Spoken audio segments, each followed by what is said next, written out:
大家好，歡迎返嚟我嘅 channel， 我係啫喱。咁今日呢，我就準備咗呢度大概係800個 gram 嘅日本淮山啦。咁淮山嘅黏液呢，佢係對我哋嘅腸胃嘅黏膜呢都有非常之好嘅修護作用啦。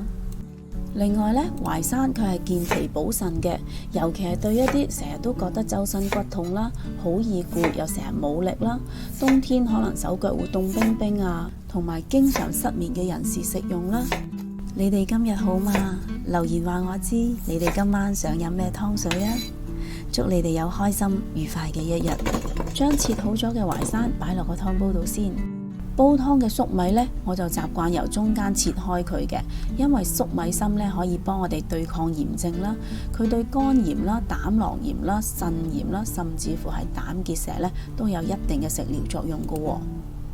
將切好咗嘅粟米呢都擺埋落個湯煲度啊。呢度呢就有一塊陳皮啦，咁我已經用水將佢浸咗10分鐘噶啦。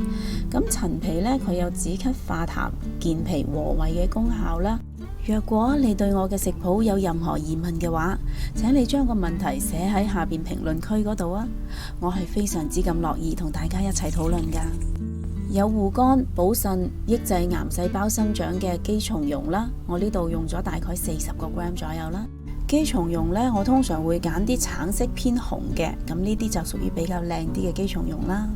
益氣健脾，連小朋友都啱食嘅太子參啦，我呢度會用15個 gram 左右啦。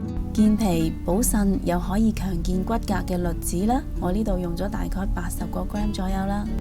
補脾壯腎，最啱脾弱腎虛人士食用嘅紅腰豆啦，我呢度呢用咗大概40個 gram 左右啦。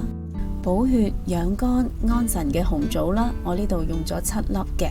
咁紅棗嘅核呢，佢係燥嘅，所以我呢會揀一啲去咗核嘅紅棗啦。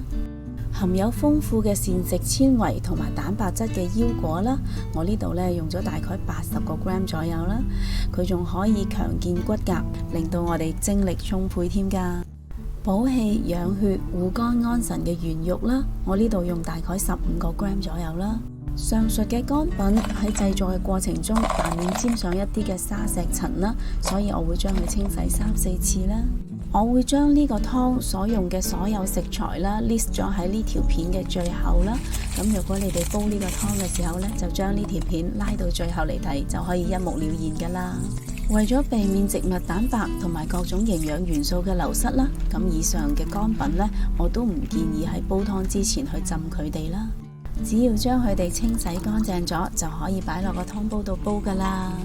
咁今日呢，我就會用電子湯煲嚟煲湯啦。咁我會加入2 lit 到2.5 lit 左右嘅清水啦。咁水滾咗之後，我會煲佢120分鐘啦。哇，咁快個湯就已經煲好咗啦！好香啊！個湯充滿咗太子參同埋姬松菇嘅香味，睇下啲湯色係蜜糖色噶，好靚啊！呢個湯又香又甜，真係好好味。不如你哋今晚都試下煲呢個咁好味又有益嘅湯水啦。若果你都中意我嘅食譜，請你俾 like 同埋留言話我知啦。記得訂閱我嘅 channel， 順便撳埋隔籬個鐘仔啊！多謝晒你哋嘅收睇，我哋下一個食譜再見啦，拜拜。